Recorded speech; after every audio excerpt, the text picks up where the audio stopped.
Hello, everyone, again, and welcome to another episode of Mom Please, the discussion and debate show that spans generations and attempts to make sense of everything that's going on in modern society. I am your host, representing the millennial viewpoint, Eric Joseph, and I am joined by my lovely co-host, representing the baby boomer perspective, Carol Stram. How are you today, Mom? I'm great today, Eric. As you know, we're a mother and son duo, and we don't always have the same opinions, and we don't always agree, but we always try to have conversations that are respectful and thought-provoking. So welcome today. Today is a very special day because we are going to talk about something that's going to be happening this summer. Right, and I think you all can see the little flag in the background.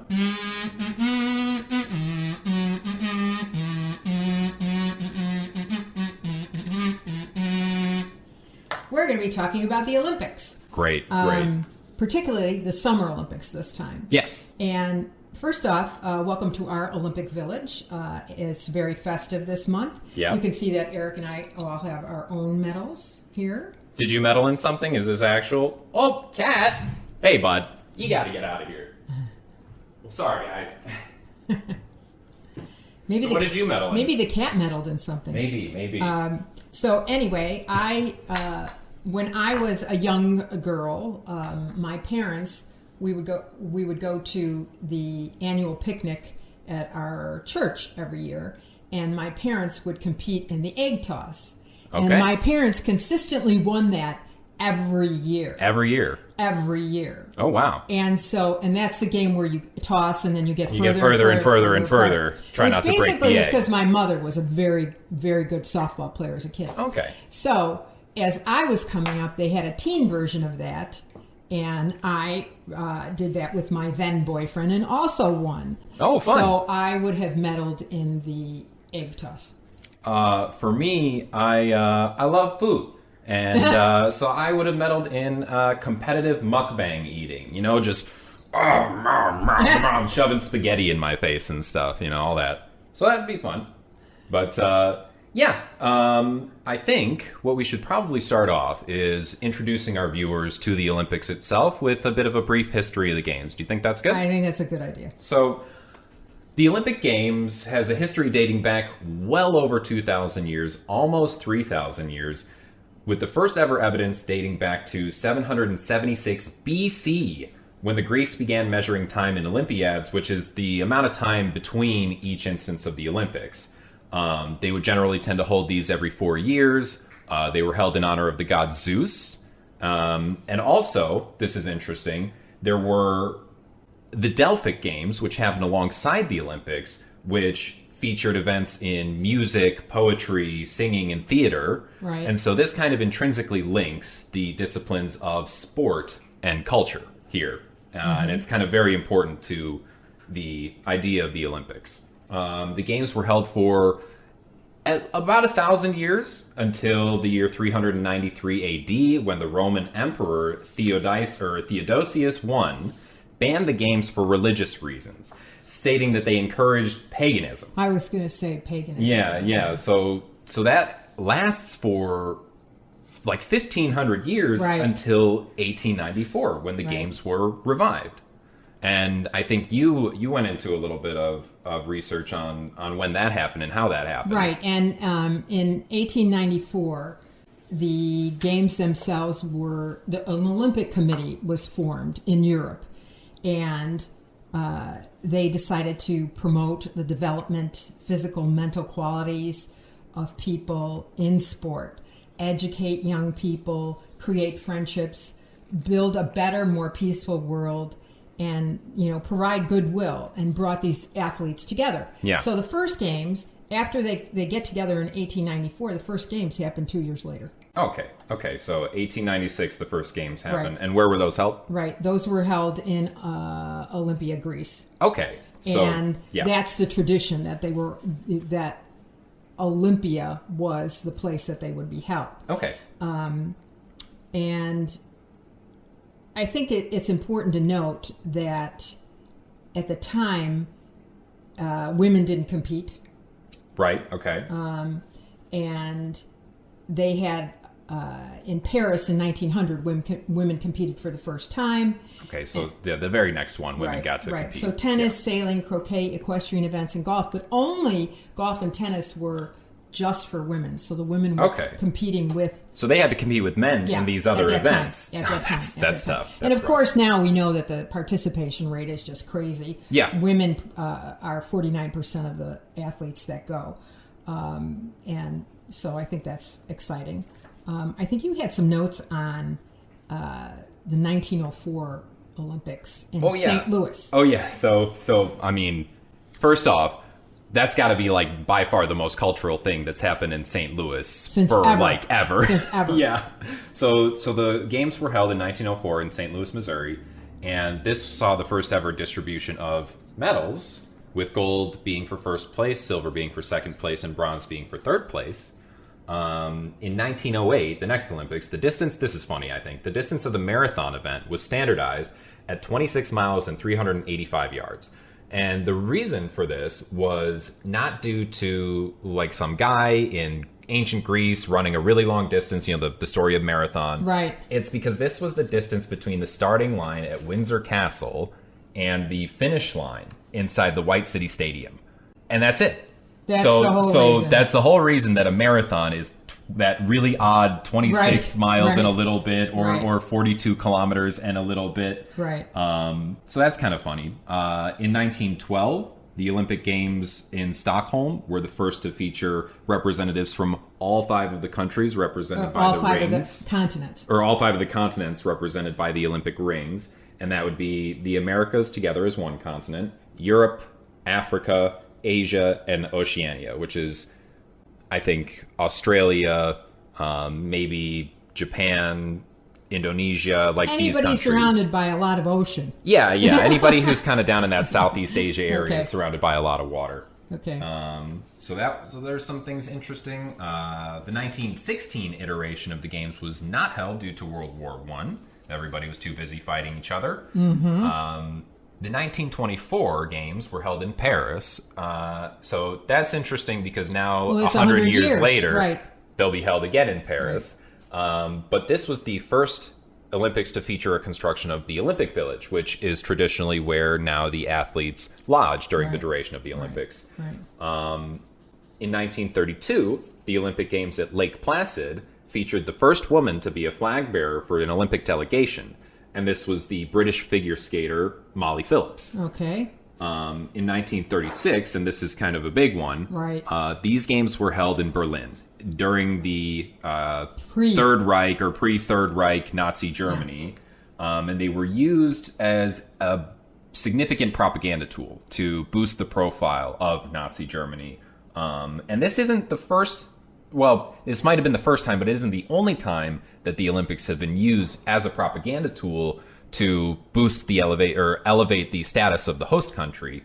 In 1980, the Summer Olympics held in Moscow were boycotted by 66 eligible nations. Mm-hmm.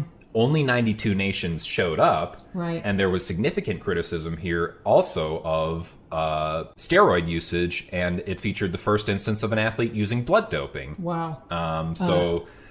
There have been instances of the games that have been less well liked or less appreciated historically. And this game, correct me if I'm wrong, was when the Russians invaded Afghanistan. This was the protests here were in response to the Russian invasion of Afghanistan. I think Jimmy Carter was the first one that lined up that said, look, we're not going to send our athletes, and then country after country followed suit. Yeah.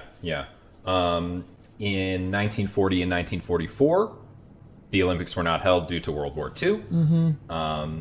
1960, the Olympics in Rome were the first iteration of the games to feature the Paralympics, which were the games specifically intended for athletes with physical disabilities. Right. So, if you had, you were maybe paraplegic, had one arm, something like that, you would participate in these games. Before that, those athletes participated with the normal athletes. Oh, dear. Not normal. Well, the other athletes. They participated with the athletes that had all their limbs. Right. In 1996, for the first time in Olympic history, the games featured representatives from all 197 national Olympic committees. So that's pretty wild, because that is most of the countries in the world, I think. Right. I think that there are maybe like 250 countries in the world, so that's quite a few. 79 out of the 197 countries earned a medal, and 53 of those countries secured a gold in at least one event. Wow. So that's pretty neat. In 2003, the Olympic Charter was updated, and this I want to ask you about this. They changed the way that the IOC would select where the games were held. Right. And the idea about this was they were creating an initiative to increase urban development in the areas that the Olympics were taking place. Right. And to try and positively impact the areas as well, which, yeah, I don't know how well that's gone since then. Okay. But I had a question as far as, Does that really work? does that really work? I don't know. Well, it does and it doesn't. I think I have a little bit more notes on that a little bit later. Yeah, we'll pick that up a little bit later. We're going to kind of get We'll through pick that these up. things first. So today the games are seen as absolutely the leading international sporting event, having both summer and winter games. They started as just summer games. Yeah. And they have over 200 teams competing every 4 years. Wow, that's a lot. And they alternate between summer and winter games. So it's 2 years this, 2 years that. Right. It's the changes, not only the addition of the Winter Olympics, but as you mentioned, the Paralympic Games now exist. They Right. provide competition for anybody with an array of abilities. Physical Abilities. differences. And then Youth Olympic Games are now for ages 14 to 18. And then the Special Olympic Games for those with intellectual disabilities. Right. So that's That would be like if you have Down syndrome, Right, you would right, participate in those games. Right. So there's a huge tradition with this, and we talked about the gold, silver, and medal bronzes given, and the podiums for gold, bronze, and silver. Right. The Olympic flag, which is right behind us, displays those beautiful rings. The lighting of the beautiful torch, and the closing ceremony, opening ceremony, and closing ceremony, where they extinguish the torch as well. Yeah. It's something that we all think about now. And the very first time, you mentioned this, the very first time that torch was began in 1936 in those Berlin Games. Yeah, that's curious. It's And a couple Hitler, of things happened Hitler at those went games. to those yeah. games, and they, to my reading in a lot of different books, history books, that he managed to take down all signs of the Nazi Party. They took down Oh, really? the swastikas, and No way. they made it seem like it was a really cool, fun place to be. Yeah, yeah. And Well, that's the whole point of like sports washing and propaganda, right? Right. And then the Olympic motto is Citius Altius Fortuus, faster, higher, stronger. Longer, better, faster, stronger, do it makes us out. That's What? like a Daft Punk song, What? isn't it? Okay, Yeah, I think so. that's out of my era. Yeah. The architect of these modern games is Pierre de Coubertin, who created the IOC. And his feeling on this is interesting to me because I don't know that it falls on these lines any longer. He said, quote, "The most important thing in the Olympic Games is not to win, but to take part, just as the most important thing in life is not the triumph, but the struggle. The essential thing is not to have conquered, but to have fought well." So it's a journey, not the destination. Okay. And Yeah. making friends is the important thing. That's the mentality that they were started on. However, I don't know if that's actually how we all view the games, because it seems today we have a winner-take-all mentality. And every time I turn on the Olympics, you see the medal count. Yeah. Which country's winning? Yeah.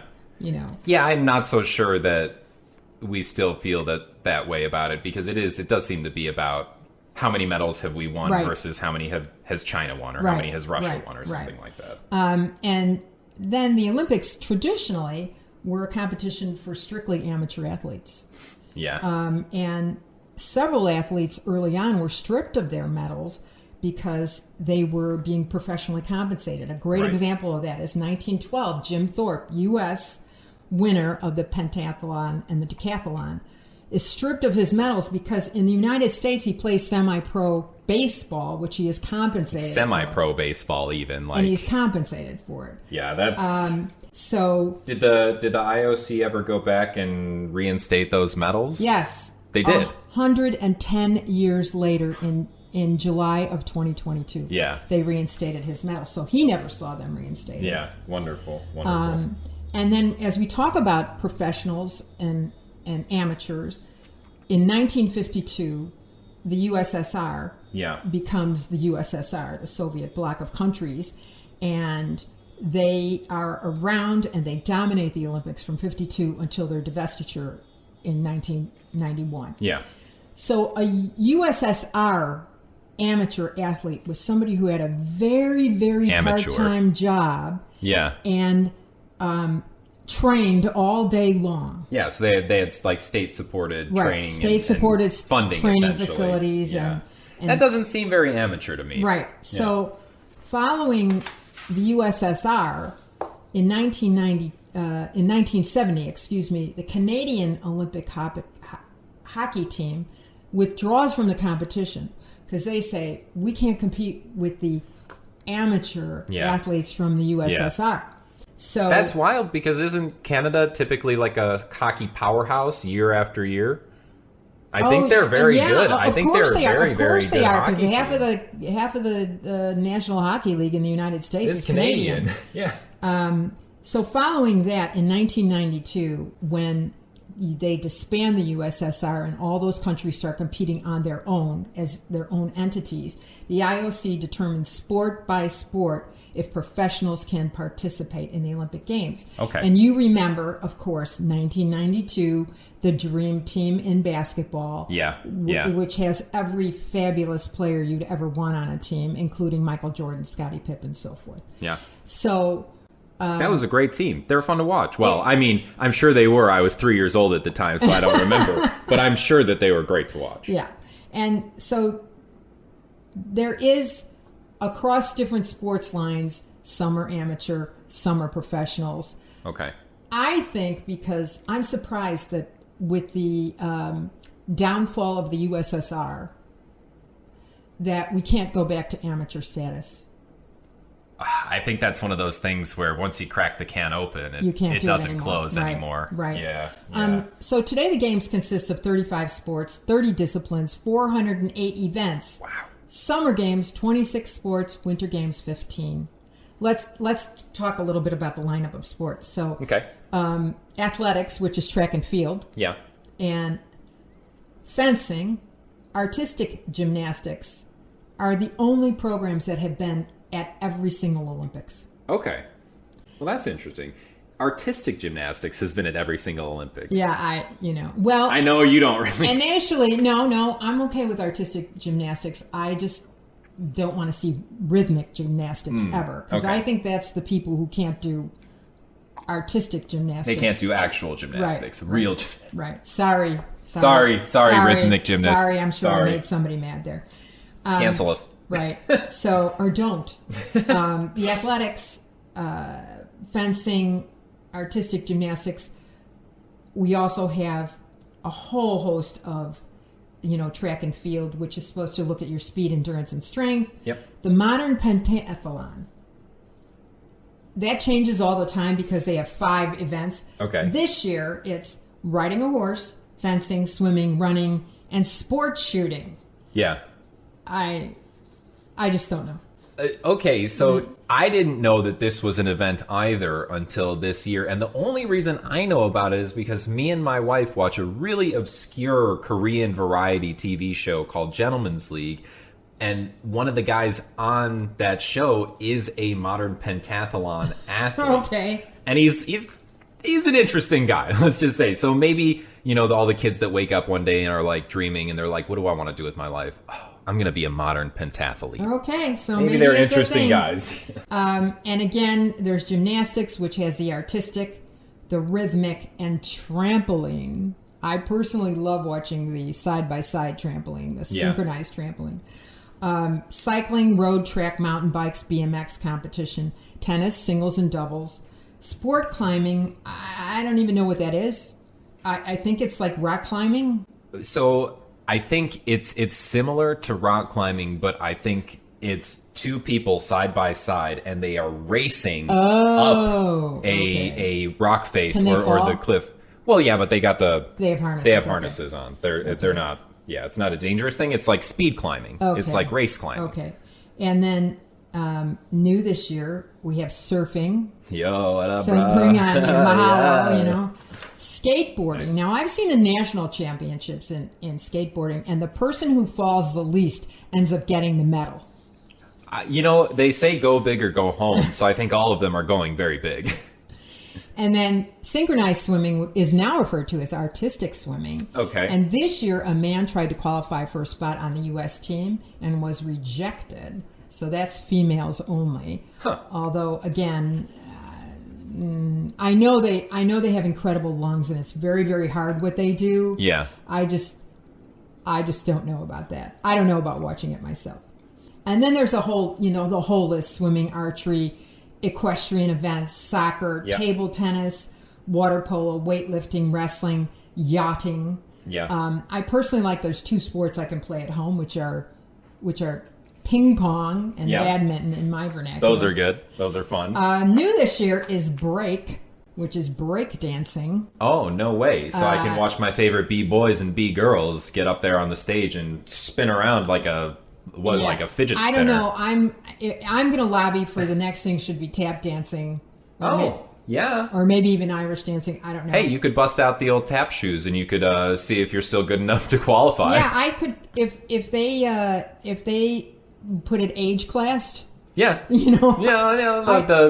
Yeah, the certain number and above, I won't say. I'll be I could show respectful. everybody how to shuffle off to Buffalo for sure. Nice. This year we're seeing the elimination of women's softball, Okay. which I think is wildly interesting to watch. Yeah. And we're also seeing no baseball this year. Right.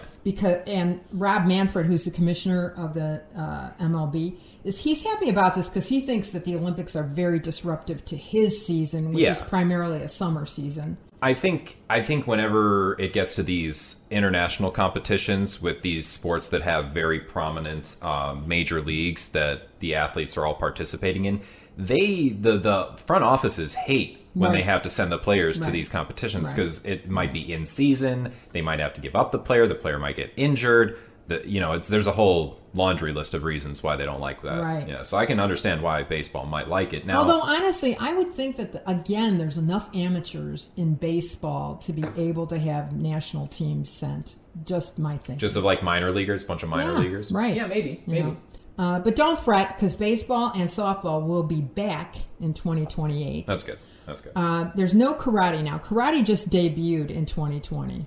So it was there for one Yeah, iteration, and they decided not interesting enough. It didn't attract a younger audience. Okay. But they have taekwondo. But I'm an idiot because I don't actually know the difference between karate and taekwondo. Okay, I think I do. I do. Karate is specifically a Japanese form of martial art. Taekwondo is specifically a Korean form of martial art. And if you want to get into specifics, Taekwondo is all about kicking people. So it's like, Roadhouse, like the big roundhouse kicks and stuff like that, right? Which is, I think, exciting. You do like to see these flashy kind of movements. And then you have other stuff like Kung Fu is like Chinese martial arts. So maybe, next time around we can have Kung Fu, bring it from the silver screen and bring it into the Olympics. Maybe the panda. Crouching Tiger, hidden Olympics. Or yeah, the Kung Fu Panda, Jack Black can get Jack Black involved. could get in on it. Yeah.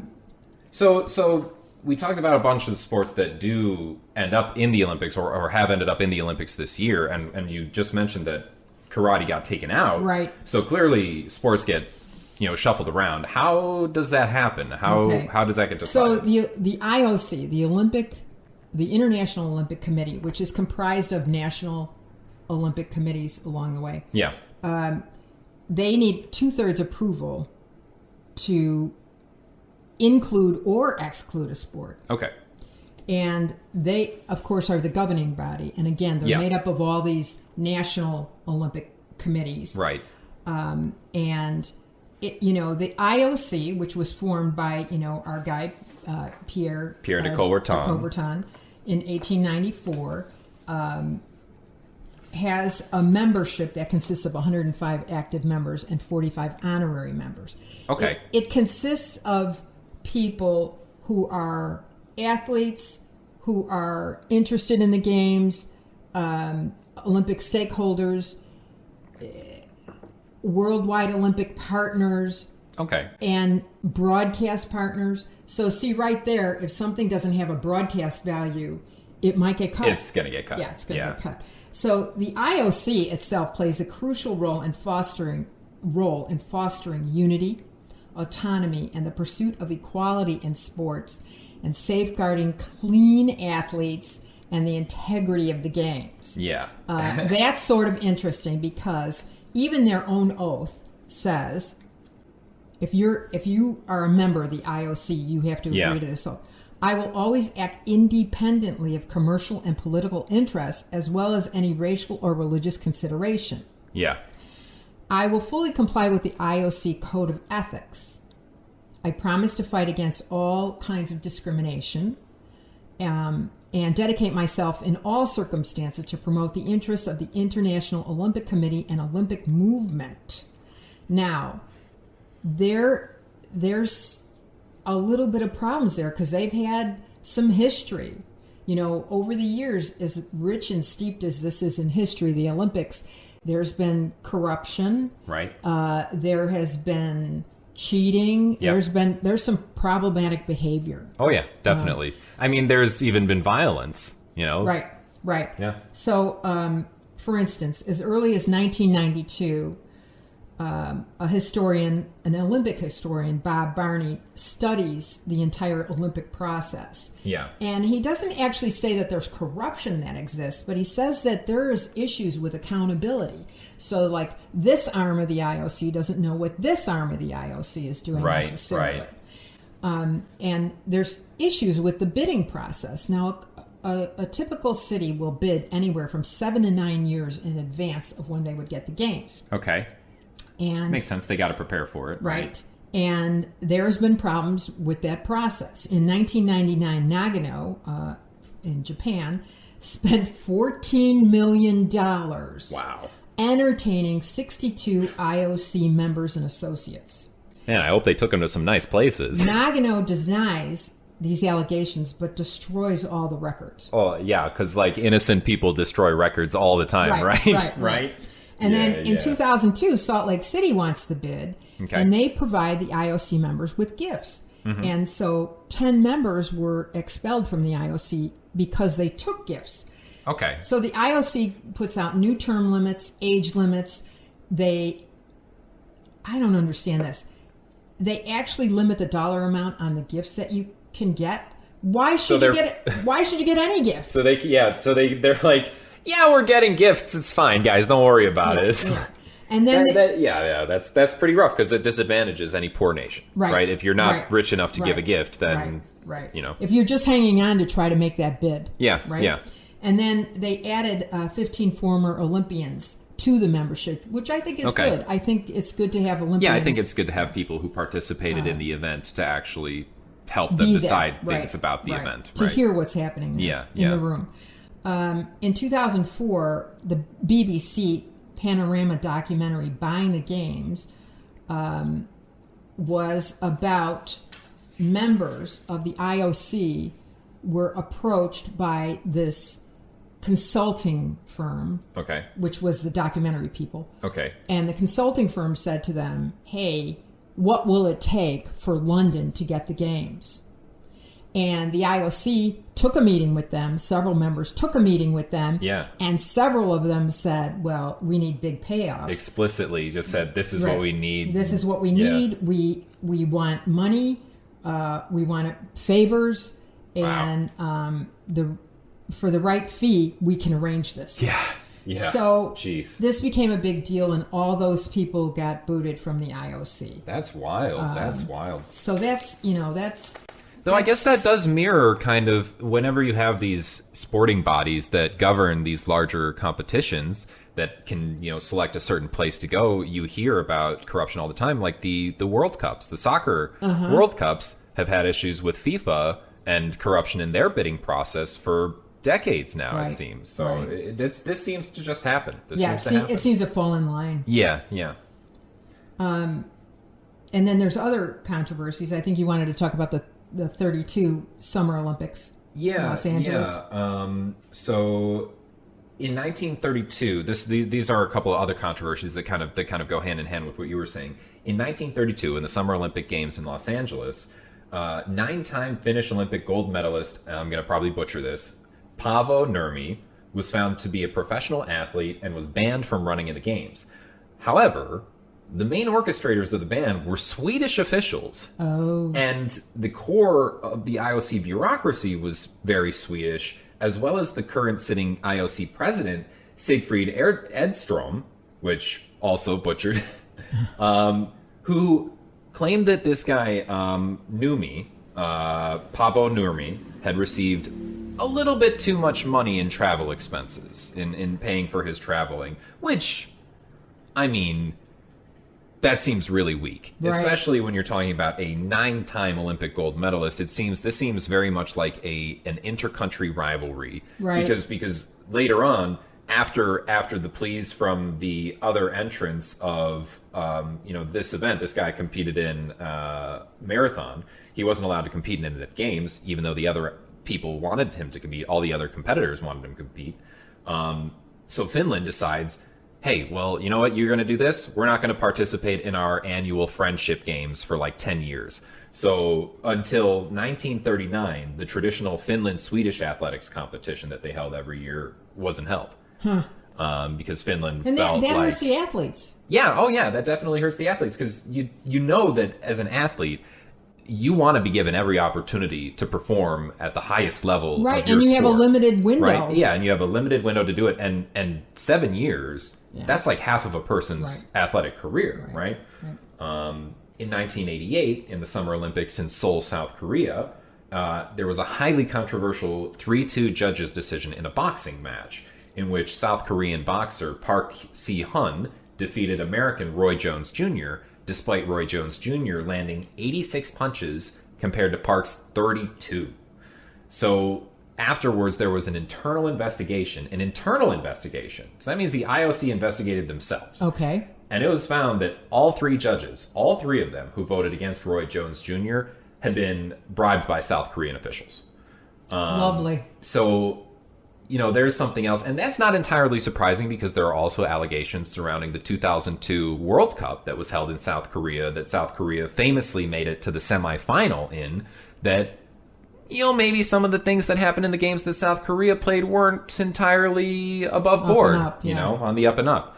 So that seems to kind of track with South Korea's cultural pinnings. In 2014, in the Winter Olympics, and this one is kind of famous for this, in Sochi, Russia. In August 2008, 6 years before this was held, Georgia called for the boycott of the games in response to Russia's participation in the 2008 South Ossetia War, which I believe they invaded Georgia and took them over. Right. And the IOC was like, it's not such a big deal. This is premature. You guys are worried about nothing here. It's fine. We'll let it happen. It's 6 years. Russia's cool, right? Fast forward some number of years later, we decide that Russia can't participate in any Olympics anymore for various reasons. Not just one reason, but a couple. Right.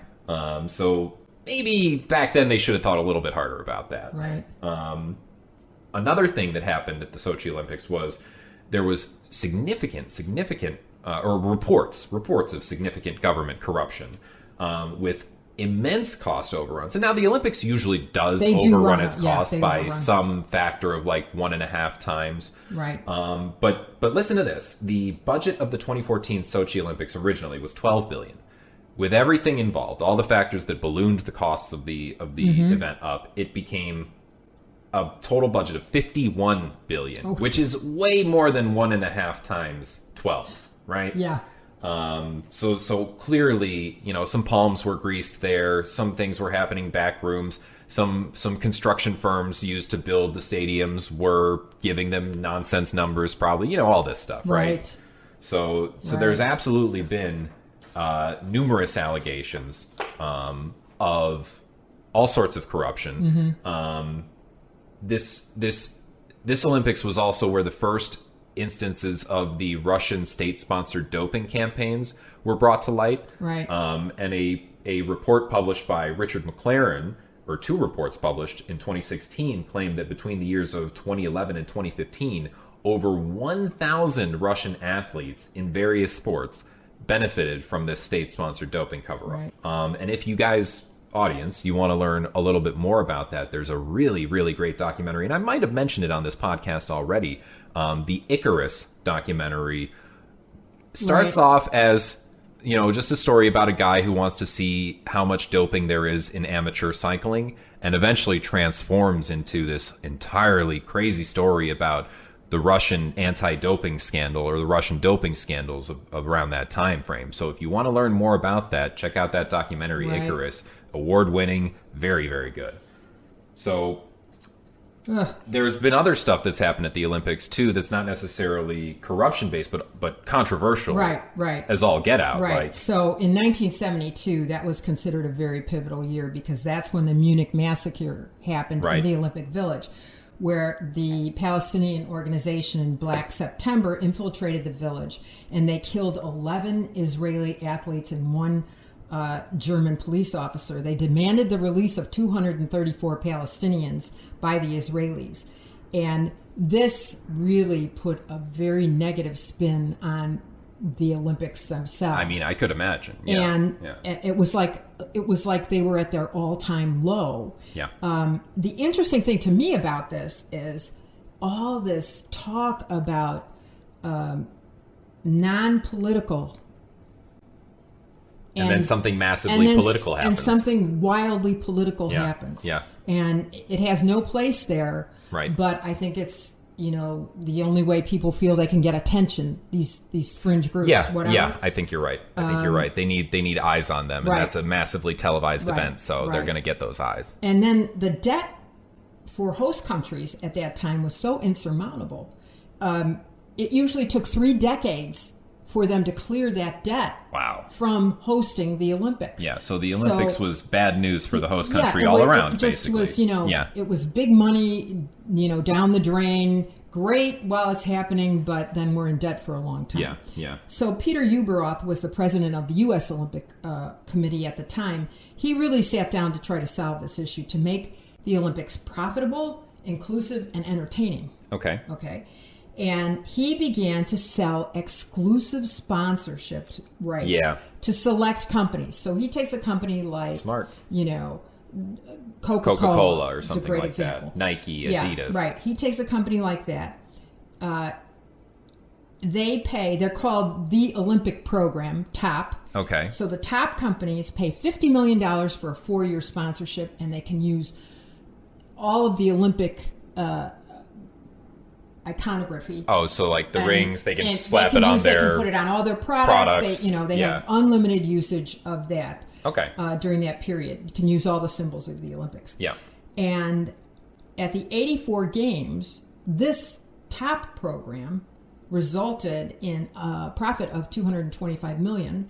Which that's some good. some of it goes to Los Angeles. Yeah. They create the LA84 Foundation, so they provide sporting equipment, facilities, and coaches for kids that normally couldn't afford those things. Well, I mean, that seems pretty Yeah. positive, at least. So, but currently it's interesting because these sponsorships are very expensive now. Yeah. And yeah.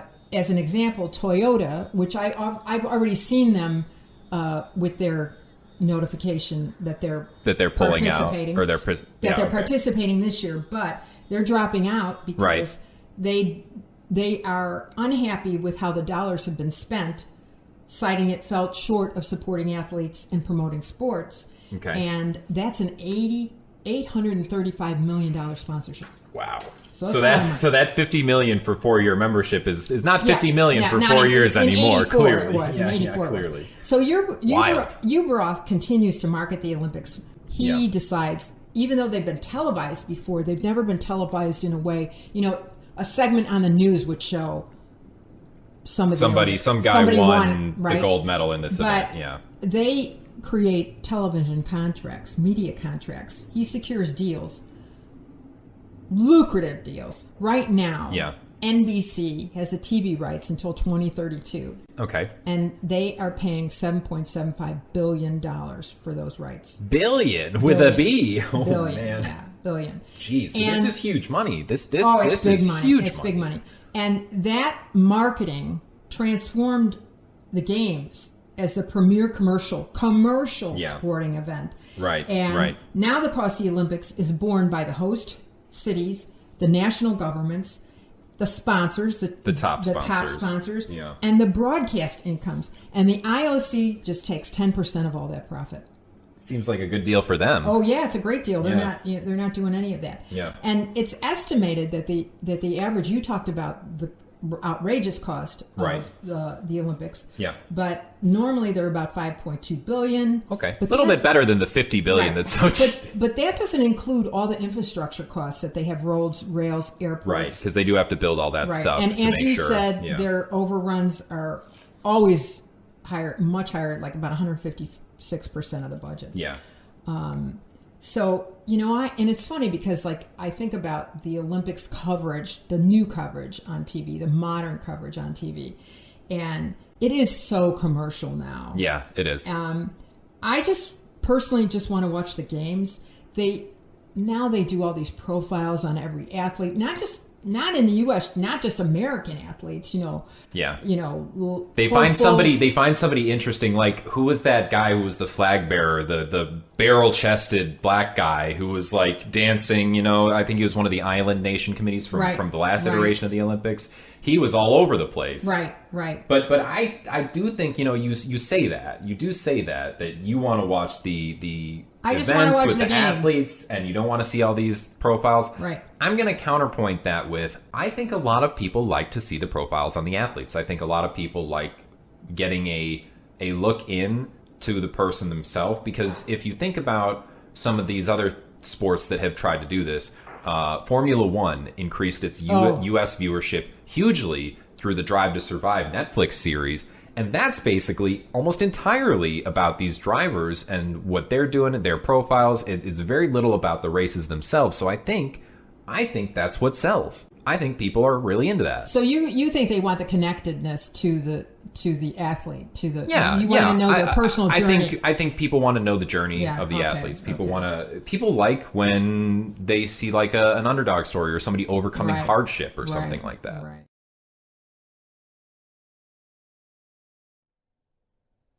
Hey everyone. Thanks for joining us for the first half of our discussion on the Olympics. We apologize for cutting the conversation a little bit short this time around. We're trying a new format to get the episodes down to about 30 to 40 minutes per episode, and instead of releasing on a monthly schedule, we'll be aiming to release a video every couple of weeks. We've gotten some feedback from our viewers, and we think that this might work a little bit better for everyone. Remember, as always, to hit that like and subscribe button on your way out, and look for us on Spotify, Audible, Apple Podcasts, iHeartRadio, and more. We'll be back with the rest of our discussion on the Olympics in 2 weeks when the games begin. Until then, let's all mind the generation gap and keep the conversation civil. Thanks, everyone.